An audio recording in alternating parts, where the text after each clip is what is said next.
contesta sobre por qué no hablar del calcolítico, aunque sea en un repaso muy veloz. sí. Y si esto es por allá del 5000, la religión solar. Bien, lo que pasa, yo no quiero, aunque me encantaría, no, pero no puedo, el tiempo ni me lo permite, y tampoco la temática del programa clavarme demasiado en lo que es la prehistoria pura.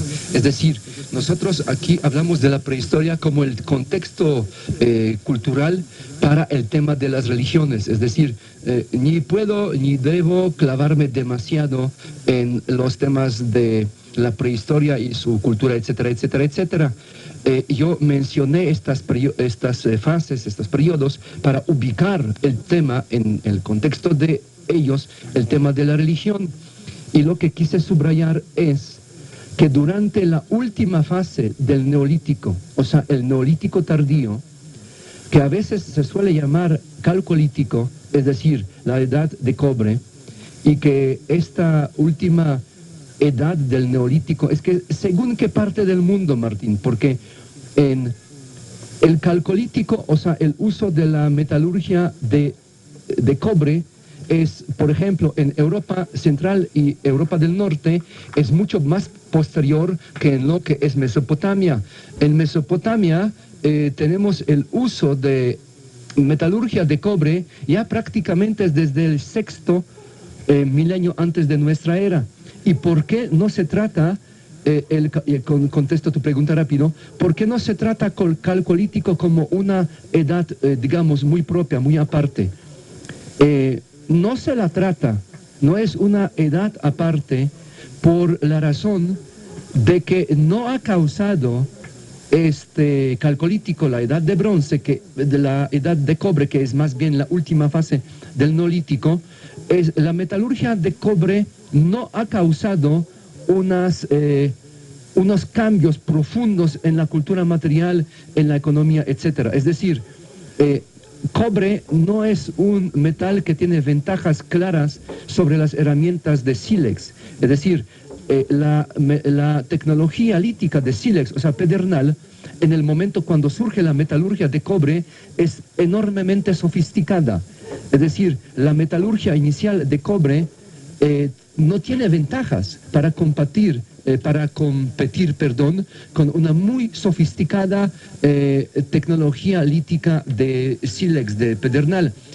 Es apenas cuando aparece el bronce y resulta que bronce como un metal mucho más duro tiene ventajas enormes en comparación con las herramientas de piedra, es cuando se da realmente un impacto profundo.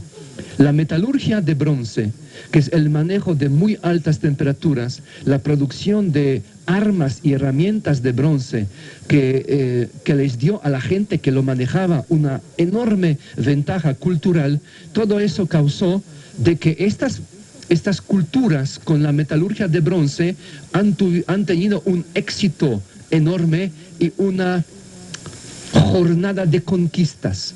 En este periodo, finales del Neolítico y el inicio de edad de bronce, Europa sufre una serie de invasiones enormemente violentas de los indoeuropeos portadores de la metalurgia de bronce y portadores de una religión que es completamente distinta. Los pueblos que salen desde distintos lugares de Asia, de las estepas pónticas, que portan la metalurgia de bronce, penetran violentamente en Europa. Se les conoce mediante los nombres de varias culturas arqueológicas, pero lo importante es que ellos prácticamente se apoderan de Europa. Es una enorme serie de oleadas de los pueblos indoeuropeos, y estas oleadas causan de que todas las poblaciones pre-indoeuropeas, no indoeuropeas, antiguas poblaciones de Europa, o por lo menos sus idiomas desaparecen, y el único sobreviviente es el idioma vasco, el vascuense. Esta situación de la pérdida de la identidad etnolingüística de las poblaciones antiguamente europeas a causa de las masivas invasiones de los indoeuropeos que portan consigo la metalurgia de bronce y portan consigo una religión nueva, esto fue un hecho enormemente violento, dramático. Sí, llevó milenios, pero a raíz de todo eso se dieron cambios tan enormemente profundos que, bueno, pues el único idioma de los idiomas originarios de Europa que se salva es vascuence de los vascos. Ahora bien, esta gente trajo consigo una religión en la cual... interrumpa, ¿qué año estamos hablando? Sí, mira, estamos hablando en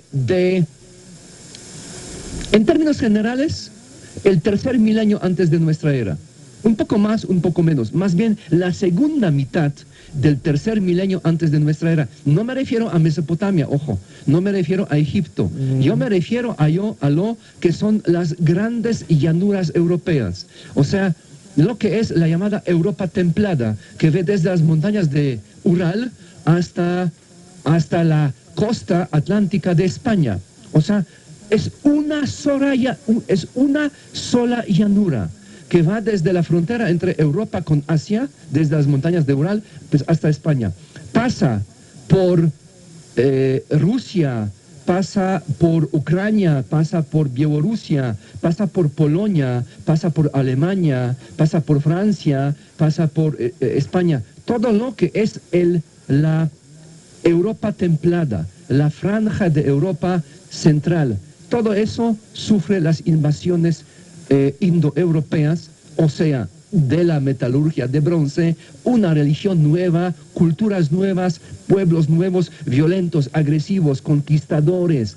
Ellos se dan casos hay evidencias arqueológicas de matanzas, de genocidios totales, pueblos enteros. La guerra se vuelve particularmente violenta, brutal, y las religiones anteriores y los pueblos anteriores quedan simplemente de alguna manera aniquilados. Pero el proceso consiste, pero es masivo, casi no hay excepciones.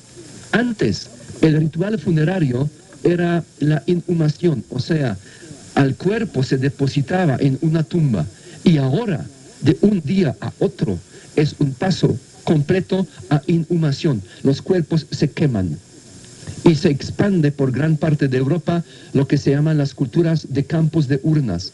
O sea, culturas que tienen como cementerios tumbas, pero en las tumbas no hay cuerpos, sino hay urnas, y estas urnas tienen cenizas.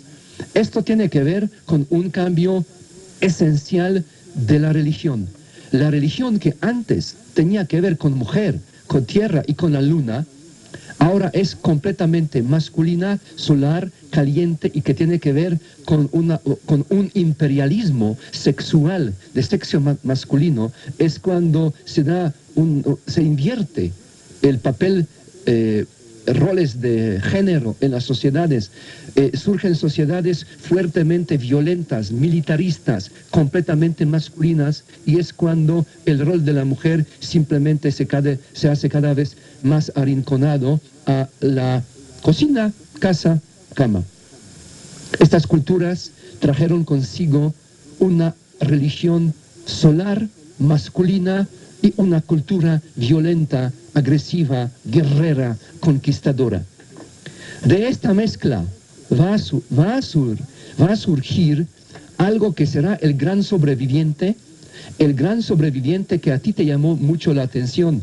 El gran sobreviviente será la pareja creadora. Sí. Es decir, las culturas neolíticas van a dejar de existir, pero la importancia del culto femenino nunca va a desaparecer.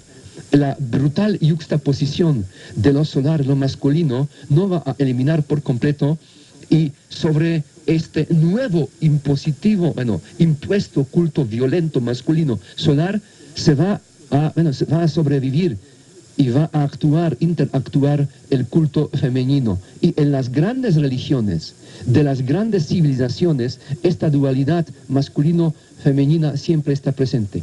Lo vamos a ver en la religión de Mesopotamia, lo vamos a ver en la religión de Egipto, lo vamos a ver en la religión de los griegos y la religión de la cultura minoica de Creta. Bien. Vamos a ir a un corte. Sí, rapidísimo. Exacto. Y luego voy a explicar por qué hice el brinco al hinduismo. Exacto. Porque hay una relación clarísima de descendencia, de desarrollo, pues, paulatino. Pues aquí en su programa Universo Radio 13, platicando con Henrik Karol Kotsiva.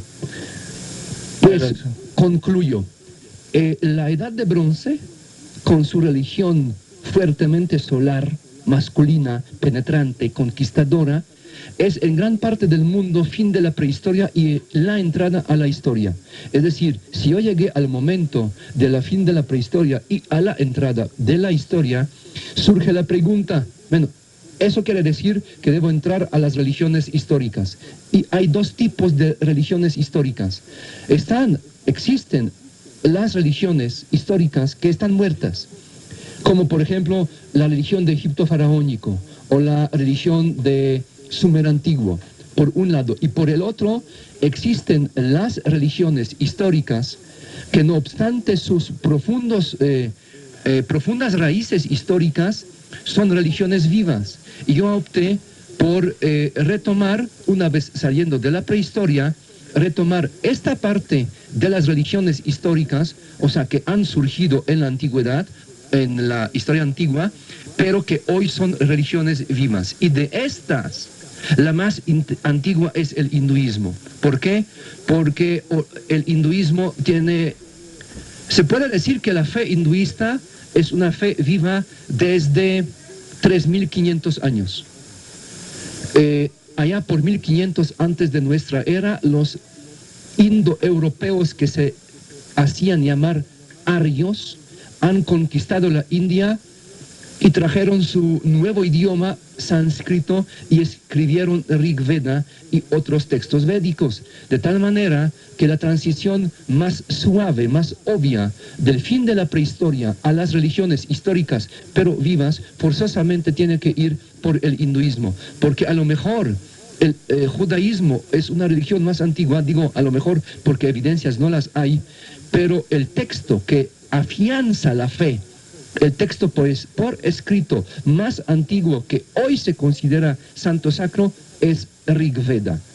Conclusión, era el mejor candidato para iniciar la parte histórica y este candidato lo voy a concluir el próximo programa.